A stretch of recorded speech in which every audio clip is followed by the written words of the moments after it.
That low-level moisture. See this little white cloud right here? It's very slowly being pulled into the thunderstorm that's way off on the horizon down there. Still producing a lot of precipitation, periods of heavy rain, periods of large hail. And there was a tornado spotted at 5:06 p.m. not far from here, associated with that very same thunderstorm.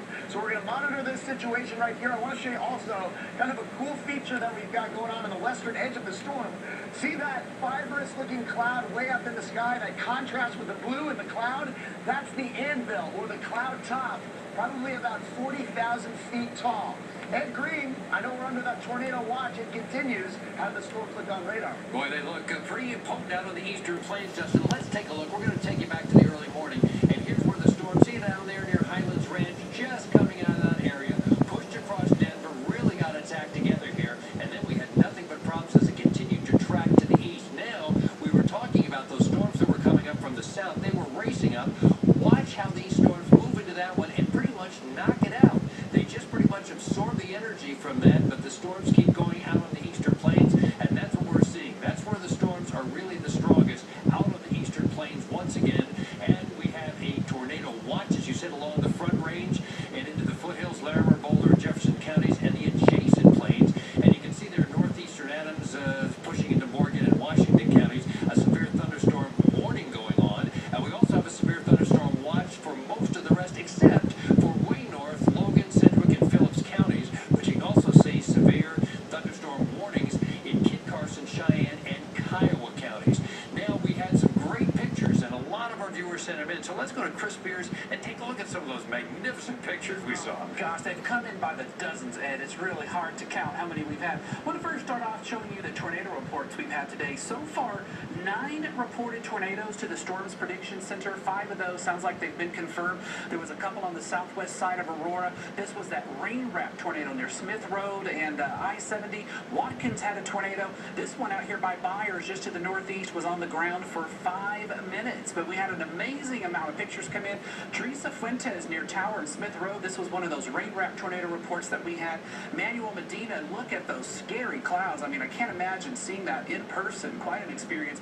Along with the storms, hail, and rain, Esteban Robles had a hard time getting through Commerce City. As you know, we have some road closures up there. Look how deep this is. Just a river of water running underneath, 6 inches of hail. And Jim, can you imagine being at DIA waiting on a flight, looking out to see if your plane's pulled up to the gate, and you see this outside the terminal? I can't imagine that, but it was that kind of a day out at Denver International Airport. Yeah, you know, Chris, I'd just be thankful I wasn't flying through that storm and was lucky to have a seat in the terminal. But anyway, you're right. A very tough day out at DIA as they try to get traffic back to normal. Appreciate the update. Sure. Kelly Worthman joining us now live in Commerce City. Kelly, we've seen that hail behind you, and an hour ago it was probably even deeper. Yeah, Jim, there is a lot of hail out here. And look at these. These are a lot bigger than what we've been seeing in some areas. In fact, they've had some time to melt in my hand and surely out here on the ground. But as you saw, and as you can still see, a lot of hail right here. This is along 56th right near Havana. Now, 56th, it was closed for some time eastward back from Quebec out this direction. And here's why. Take a look at some of this video from Copter 4. You can see just how much water is along 56th.